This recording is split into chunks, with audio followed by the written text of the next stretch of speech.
Shalom Aleichem, bonjour à tous. La paracha que nous lirons ce Shabbat Be'ezrat Hashem est la paracha de Shoftim.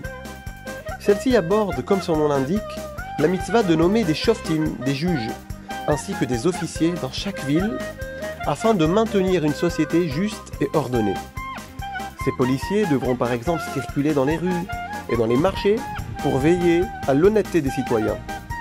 Il est intéressant de constater que cette paracha tombe toujours pendant la première semaine du mois de Elul, un mois au cours duquel nous devons nous préparer sérieusement pour le jour du jugement Rosh Hashanah et Yom Kippour. Cependant, il existe des différences importantes entre un jugement établi par des juges humains de chair et de sang et un jugement céleste ou divin. Dans un tribunal terrestre, lorsqu'un accusé est reconnu coupable, le juge ne peut rien pour lui. La loi est la loi. Le coupable aura beau pleurer, exprimer des remords ou demander la clémence du juge, rien ne peut plus changer les choses ou modifier sa sentence, sa punition. Ses regrets sont peut-être émouvants, mais on ne peut s'y fier totalement. En revanche, le juge suprême Akadosh Baruch Hu sait si l'accusé regrette réellement ses actes, ou s'il simule, s'il fait semblant. C'est pourquoi, lui seul, Hachem, le roi des rois, peut pardonner. Lors des jugements célestes, la Teshuvah, le retour vers Hachem, est la seule solution efficace.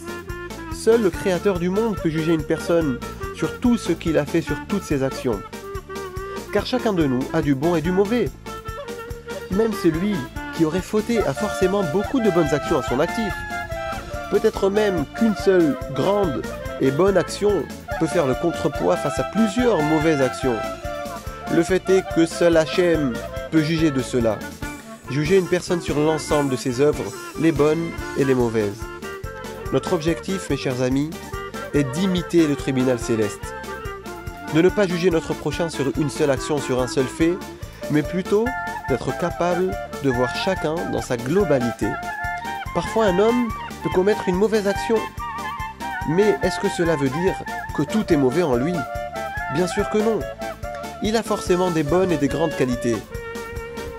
Un enseignant fit une fois une expérience. Il prit une assiette blanche et la montra à sa classe. Au centre de l'assiette se trouvait un petit point noir. Puis il demanda aux élèves de la classe de décrire ce qu'ils ont vu. Un étudiant dit avoir vu un point noir. Un autre a déclaré que je devais être une cible pour la pratique du tir à l'arc. Un troisième a suggéré que le plat est sale ou endommagé. Puis l'enseignant a demandé « Mais personne ne voit une assiette blanche ?» C'est vrai qu'il y a une petite tache noire, mais c'est essentiellement une assiette blanche. Le message est clair. Apprenons à trouver le bien chez les autres, ce qui est blanc. Personne n'est parfait, pas même nous-mêmes. Et sachons que si nous jugeons notre prochain favorablement, Hachem en fera autant en notre faveur. Shabbat Shalom et à la semaine prochaine.